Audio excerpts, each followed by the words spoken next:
Hello everyone, मैं अमित शर्मा आप सभी का एएस ऑनलाइन क्लासेस में स्वागत करता हूं और आशा करता हूं कि आप सभी बहुत अच्छे होंगे और बहुत अच्छे तरीके से अपनी तैयारी कर रहे होंगे। तो दोस्तों, आज का प्रैक्टिस सेट नंबर 6 आप सभी के लिए बहुत ही जानदार और शानदार टेस्ट रहेगा। ग्रुप डी एनटीपीसी सीबीटी 2 दोनों के लिए बहुत ही शानदार टेस्ट है। इस टेस्ट के अंदर टोटल 25 क्वेश्चन है। 25 में 25 क्वेश्चन अपने आप में बहुत ही महत्वपूर्ण क्वेश्चन है। तो दोस्तों, बढ़ते हैं टेस्ट की तरफ, लेकिन उससे पहले मैं आपको कुछ बता दूं कि मैथ की, रीजनिंग की और साइंस की क्लास आपको बहुत जल्द टॉपिक वाइज मिल जाएंगी। तो बने रहिएगा हमारे साथ, सारी की सारी क्लास आपको एएस ऑनलाइन क्लासेस हमारे चैनल पे मिल जाएंगी। तो दोस्तों, बढ़ते हैं टेस्ट की तरफ। आज की क्लास का सवाल नंबर 1 ये रहा आपकी स्क्रीन पे। सवाल नंबर 1, हाल ही में किस स्थान पर देश का सबसे ऊंचा मौसम विज्ञान केंद्र स्थापित किया गया है? Option A Sikkim, option B Arunachal Pradesh, option C Ladakh और ऑप्शन डी इनमें से कोई नहीं। ऑप्शन डी है दोस्तों आपका इनमें से कोई नहीं।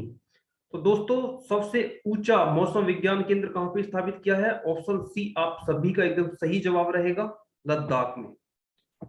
लद्दाख में किस जगह पे? लेह में करा गया है। आप सभी को पता होना चाहिए कि लेह में सबसे ऊंचा मौसम विज्ञान केंद्र स्थापित किया गया है। बढ़ते हैं सवाल नंबर 2 की तरफ। सवाल नंबर 2, हाल ही में किसे रेलवे बोर्ड का चेयरमैन नियुक्त किया गया है? Option A Sunit Sharma, option B Rajiv Kumar, option C B K Yadav और ऑप्शन डी इनमें से कोई नहीं। ऑप्शन डी क्या है दोस्तों? इनमें से कोई नहीं। आप सभी का आंसर ऑप्शन ए आना चाहिए, सुनीत शर्मा। सुनीत शर्मा को रेलवे बोर्ड का चेयरमैन बनाया गया है। ऑप्शन ए आपका एकदम सही जवाब रहेगा। अगर बात की जाए कि किसकी जगह पे बनाया गया है, तो बी के यादव जी की जगह पे सुनीत शर्मा को बनाया गया है। बढ़ते हैं सवाल नंबर 3 की तरफ। हाल ही में देश की सबसे युवा पंचायत अध्यक्ष कौन चुनी गई है?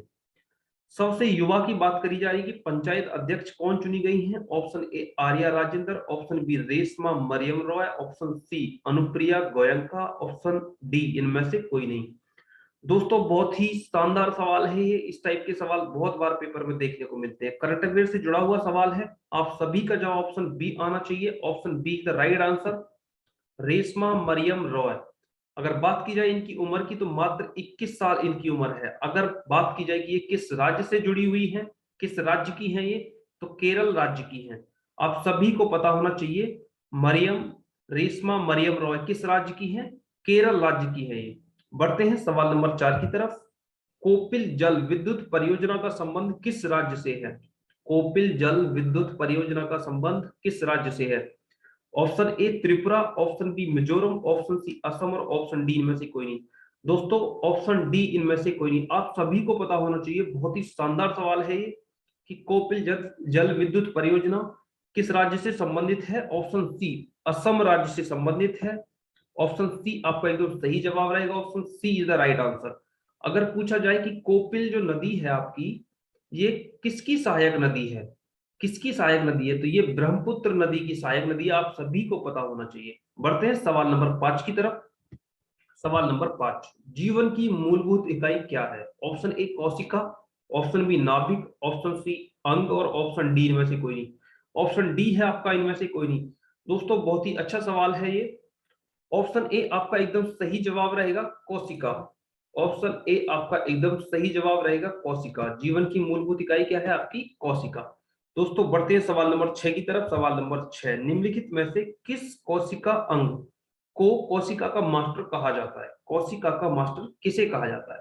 ऑप्शन ए माइटोकार्डिया, ऑप्शन बी नाभिक, ऑप्शन सी हृदय और ऑप्शन डी इनमें से कोई नहीं। ऑप्शन डी है दोस्तों आपका इनमें से कोई नहीं। किसको कोशिका का मास्टर कहा जाता है? ऑप्शन बी आपका एकदम सही जवाब रहेगा, नाभिक को कोशिका का मास्टर भी कहा जाता है। Option B is the right answer. बढ़ते हैं सवाल नंबर 7 की तरफ।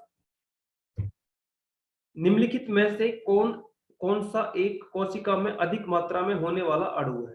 निम्नलिखित में से कौन सा एक कोशिका में अधिक मात्रा में होने वाला अणु है? ऑप्शन ए है आपका जल, ऑप्शन बी है आपका कार्बोहाइड्रेट, ऑप्शन सी है आपका प्रोटीन और ऑप्शन डी है आपका इनमें से कोई नहीं।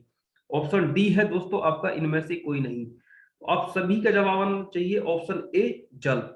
ऑप्शन ए आपका एकदम सही जवाब रहेगा। Option A the right answer. Option A जल आपका एकदम सही जवाब रहेगा। बढ़ते हैं सवाल नंबर 8 की तरफ। सवाल नंबर 8, कोशिका सिद्धांत निम्नलिखित में से किस पर लागू नहीं होता? कोशिका सिद्धांत निम्नलिखित में से किस पर लागू नहीं होता? ऑप्शन ए विषाणु, ऑप्शन बी जीवाणु, ऑप्शन सी कवक और ऑप्शन डी इनमें से कोई नहीं। ऑप्शन डी है दोस्तों आपका इनमें से कोई नहीं। कोशिका का सिद्धांत किस पर लागू नहीं होता? विषाणु। ऑप्शन ए आपका एकदम सही जवाब रहेगा, विषाणु पर लागू नहीं होता। कोशिका का सिद्धांत विषाणु पर लागू नहीं होता। ऑप्शन ए आपका एकदम सही जवाब रहेगा। Option A is the right answer. बढ़ते हैं सवाल नंबर 9 की तरफ। द्रव्यमान और वेग का गुणनफल क्या होता है?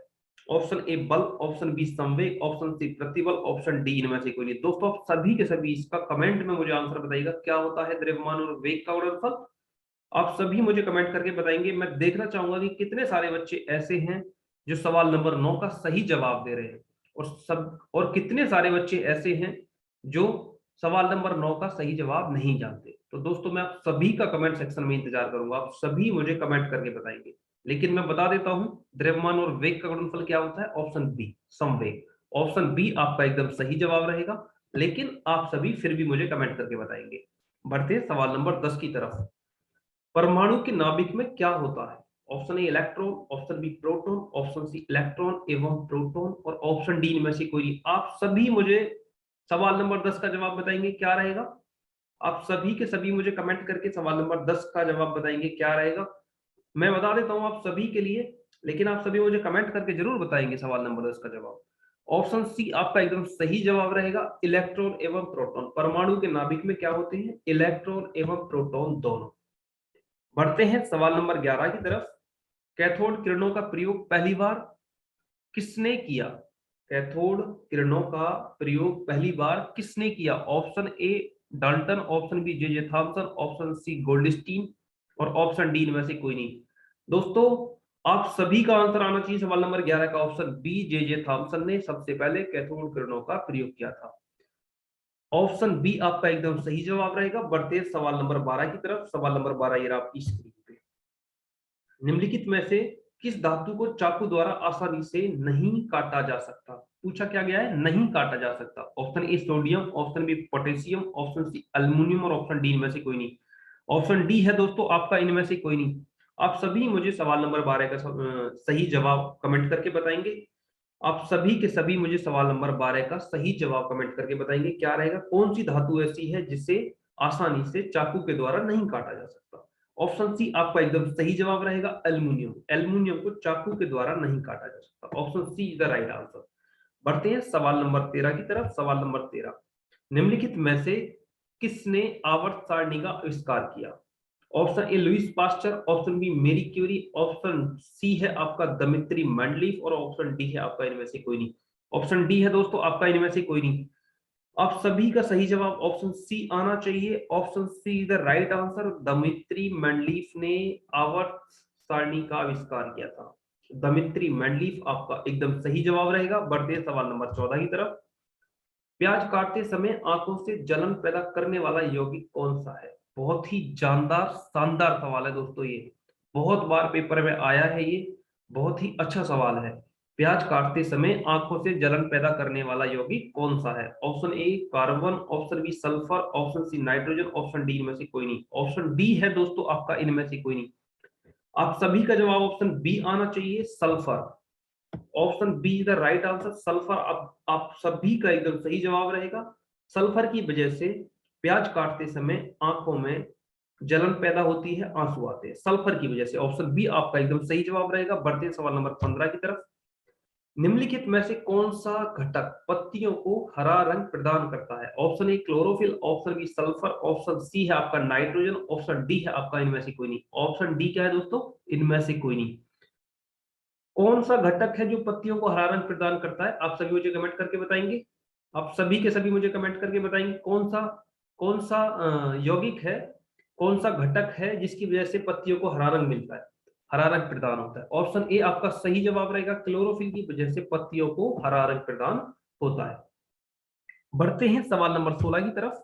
आरएनए का पूर्ण रूप क्या है? Option A Robert nucleic acid, option B retinal nucleic acid और option C ribo nucleic acid और ऑप्शन डी इनमें से कोई नहीं। ऑप्शन डी है दोस्तों आप सभी का इनमें से कोई नहीं। तो सही जवाब क्या रहेगा? Option C ribo nucleic acid. RNA का पूर्ण रूप क्या होता है? आरएनए का पूर्ण रूप ribo nucleic acid. Option see the right answer. बढ़ते हैं सवाल नंबर 17 की तरफ। सवाल नंबर 17, विटामिन सी की कमी से कौन सा रोग होता है? Option A rickets, option B scurvy, option C beri, option D इनमें से कोई नहीं। ऑप्शन डी है दोस्तों इनमें से कोई नहीं। आप सभी के सभी मुझे कमेंट करके बताएंगे। बहुत ही आसान सवाल है। विटामिन सी की कमी से कौन सा रोग होता है? विटामिन सी की कमी से स्कॉर्बी नामक रोग होता है। ऑप्शन बी आपका एकदम सही जवाब रहेगा। Option B is the right answer. Scurvy नामक रोग होता है विटामिन सी की कमी से।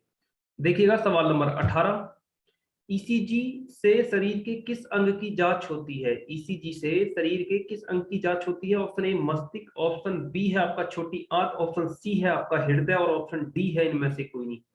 ऑप्शन डी है दोस्तों आपका इनमें से कोई नहीं। ईसीजी से शरीर के किस अंग की जांच होती है? ऑप्शन सी आपका एकदम सही जवाब रहेगा, हृदय की जांच होती है। Option C is the right answer. हृदय की जांच ईसीजी के द्वारा ही होती है। ईसीजी से किसकी जांच? हृदय की जांच होती है। बढ़ते हैं सवाल नंबर 19 की तरफ। इंसुलिन की खोज के लिए किसको नोबेल पुरस्कार से सम्मानित किया गया? इंसुलिन की खोज की बात करी जा रही है दोस्तों। ऑप्शन ए आपका जेम्स कोलैप, ऑप्शन बी आपका विलियम ऑसलर और ऑप्शन सी है आपका फ्रेडरिक वेंटिंग, ऑप्शन डी है आपका इनमें से कोई नहीं। ऑप्शन डी क्या है आपका? इनमें से कोई नहीं। आप सभी को पता होगा इंसुलिन की खोज किसने की थी? इंसुलिन की खोज किसने की थी? आप सभी को पता होगा कि फ्रेडरिक बेंटिंग ने इंसुलिन की खोज की थी और उसी के लिए इनको नोबेल पुरस्कार मिला था। आप सभी को पता होना चाहिए कि नोबेल पुरस्कार फ्रेडरिक बेंटिंग को किसके लिए मिला था? इंसुलिन की खोज के लिए। आप सभी का जो सही जवाब रहेगा ऑप्शन सी रहेगा। Option see the right answer. लेकिन किस सन में इनको नोबेल पुरस्कार मिला था? आप सभी मुझे कमेंट करके बताएंगे। फ्रेडरिक वेंटिंग को किस सन में, किस साल में नोबेल पुरस्कार मिला था? आप सभी मुझे कमेंट करके बताएंगे। बढ़ते हैं सवाल नंबर 20 की तरफ। कुत्ते के काटने से कौन सी बीमारी होती है? Option A cancer, option B rabies, option C scorpio, option D इनमें से कोई नहीं। ऑप्शन डी है दोस्तों आपका इनमें से कोई नहीं। आप सभी का जवाब आना चाहिए। बहुत ही आसान सवाल है ये। कुत्ते के काटने से कौन सी बीमारी होती है? ऑप्शन बी रेबीज नामक बीमारी होती है। ऑप्शन बी आप सभी का एकदम सही जवाब रहेगा। कुत्ते के काटने से रेबीज नामक बीमारी होती है। बढ़ते हैं सवाल नंबर 21 की तरफ। सवाल नंबर 21 जरा आपकी स्क्रीन पे। हमारा राष्ट्रीय गान पहली बार कब और कहां गाया गया? 26 जनवरी 1950 को इलाहाबाद में। ऑप्शन बी है आपका 27 दिसंबर 1911 को कोलकाता में। ऑप्शन सी है आपका 24 जनवरी 1947 को दिल्ली में और ऑप्शन डी आपका इनमें से कोई नहीं। इनमें से कोई नहीं। तो दोस्तों आप सभी को पता होगा कि 27 दिसंबर 1911 को कलकत्ता में सबसे पहले हमारा राष्ट्रीय गान गाया गया था, कलकत्ता अधिवेशन में। ऑप्शन बी आपका एकदम सही जवाब रहेगा, 27 दिसंबर 1911। Option B is the right answer. बढ़ते हैं सवाल नंबर 22 की तरफ। भारतीय संविधान को बनाने के लिए कितने अधिवेशन हुए? ऑप्शन ए है आपका 9, ऑप्शन बी है आपका 7, ऑप्शन सी है आपका 12 और ऑप्शन डी है आपका इनमें से कोई नहीं।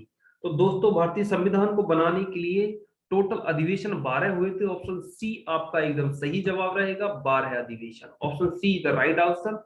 बढ़ते हैं सवाल नंबर 23 की तरफ। संविधान में धर्मनिरपेक्ष और समाजवाद शब्द किस वर्ष जोड़े गए? धर्मनिरपेक्ष और समाजवाद शब्द किस वर्ष जोड़े गए? बहुत ही आसान सवाल है। आप सभी मुझे कमेंट करके बताएंगे कि धर्मनिरपेक्ष और समाजवाद शब्द किस वर्ष जोड़े गए संविधान में। ऑप्शन ए है आपका 1950, ऑप्शन बी है आपका 1954, ऑप्शन सी है आपका 1976 और ऑप्शन डी है आपका इनमें से कोई नहीं। तो दोस्तों आप सभी को पता होना चाहिए कि धर्मनिरपेक्ष और समाजवाद शब्द 1976 में जोड़े गए थे। ऑप्शन सी आपका एकदम सही जवाब रहेगा, option see the right answer. बढ़ते हैं दोस्तों सवाल नंबर 24 की तरफ। निम्नलिखित में से किस देश में लोकतंत्र नहीं है? Option A America, option B Bharat, option C चीन और ऑप्शन डी इनमें से कोई नहीं। इनमें से कोई नहीं। दोस्तों कौन सा देश है जिसमें लोकतंत्र नहीं है? चाइना। ऑप्शन सी आपका एकदम सही जवाब रहेगा। चीन के अंदर लोकतंत्र नहीं है। जबकि बात की जाए अमेरिका की तो अमेरिका में भी लोकतंत्र है और बात की जाए भारत की तो भारत में लोकतंत्र है। आप सभी को पता है। तो आपका सही जवाब रहेगा ऑप्शन सी, चीन के अंदर कोई लोकतंत्र नहीं है। बढ़ते हैं सवाल नंबर 25 की तरफ। ये इस वीडियो का अंतिम और आखिरी सवाल है। बहुत ही शानदार और जानदार सवाल है। ये करंट अफेयर से जुड़ा हुआ है दोस्तों। आप सभी मुझे कमेंट करके बताएंगे इस सवाल का सही जवाब क्या रहेगा। सवाल है आपका, हाल ही में कौन भारत के 67वें ग्रैंड मास्टर बने हैं?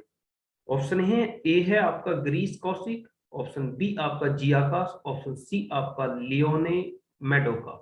लियोने मेडोका ऑप्शन सी है आपका, ऑप्शन डी है आपका इनमें से कोई नहीं। दोस्तों बहुत ही जानदार और शानदार सवाल है, आप सभी को पता होना चाहिए। ऑप्शन सी आपका एकदम सही जवाब रहेगा, लियोने मैडोका। लियोने मैडोका एकदम सही जवाब रहेगा। ये भारत के 67वें ग्रैंड मास्टर बने हैं। अगर पूछा जाए कि ये किस राज्य से हैं, तो गोवा इनका राज्य रहेगा, ये गोवा राज्य से है। अगर पूछा जाए इनकी उम्र क्या है, तो मात्र 14 साल के हैं, इनकी उम्र जो है मात्र 14 साल है। अगर पूछा जाए कि ये किस खेल से संबंधित हैं, तो ये शतरंज खेल से संबंधित है। अगर पूछ लिया जाए किस खेल से संबंधित है, तो आप सभी का आंसर आना चाहिए शतरंज खेल से संबंधित है। तो दोस्तों, आज की वीडियो के अंदर टोटल 25 क्वेश्चन थे, लेकिन आप सभी मुझे कमेंट करके बताएंगे कि इस पूरे सेट के अंदर, इस पूरे टेस्ट के अंदर आप सभी का स्कोर कितना रहा। दोस्तों, ये बहुत ही अच्छा सेट था ग्रुप डी और एनटीपीसी सीबीटी 2 दोनों के लिए। आप सभी मुझे कमेंट करके बताएंगे कि आप सभी का स्कोर कितना कितना रहा। दोस्तों, मैं आपको बता दूं, मैथ की, रीजनिंग की और साइंस की आपको क्लास बहुत जल्द एएस ऑनलाइन क्लासेस हमारे चैनल पे मिलेंगी। मैथ की क्लास आपको टॉपिक वाइज करवाई जाएगी, रीजनिंग की बिल्कुल टॉपिक वाइज करवाई जाएगी, पूरे डिटेल के साथ में, फुल कॉन्सेप्ट के साथ में करवाई जाएगी। आप टेंशन ना लें, पूरा एकदम ए टू जेड समझ में आएगा। अगर बात की जाए साइंस की, अगर दोस्तों आप चाहते हैं कि साइंस की क्लास डिटेल में हो, तो डिटेल में करवा दी जाएगी। अदरवाइज जब तक आपका पेपर शुरू नहीं होता, 22 फरवरी से आपका पेपर स्टार्ट है, तब तक मैं आपको डेली एक प्रैक्टिस सेट करवाऊंगा, उसके अंदर पूरी साइंस कवर करा दूंगा दोस्तों। तो जीके एंड साइंस की आप बिल्कुल टेंशन ना लें, एक प्रैक्टिस सेट आपको डेली मिलेगा। एक प्रैक्टिस सेट आपको डेली मिलेगा, साइंस और जीके एंड जीएस उसी के अंदर टोटल कंप्लीट हो जाएगी दोस्तों। तो दोस्तों, आज की वीडियो के अंदर हमने इतने ही सारे सवाल लिए थे जो आप लोगों के साथ में डिस्कस करे हैं। मुझे उम्मीद है कि आपको ये वीडियो बहुत अच्छी लगी होगी। और दोस्तों, अगर वीडियो अच्छी लगी है तो आप सभी एक बार लाइक कर दीजिएगा, अपने दोस्तों के साथ में शेयर कर दीजिएगा। अगर आप सभी ने अभी तक हमारा चैनल सब्सक्राइब नहीं किया है, तो प्लीज चैनल को भी सब्सक्राइब कर दीजिएगा। और अभी तक आप हमारे साथ नहीं जुड़े हैं, तो जुड़ जाइएगा। आप सभी को रोज एक प्रैक्टिस सेट मिलने वाला है ग्रुप डी का, एनटीपीसी सीबीटी 2 का, और बहुत जल्द आपकी सारी की सारी क्लासेस स्टार्ट करवा दी जाएगी। तो आज के लिए इतना ही दोस्तों, मिलते हैं नेक्स्ट क्लास में। आज के लिए इतना ही दोस्तों, थैंक यू। जय हिंद, जय भारत।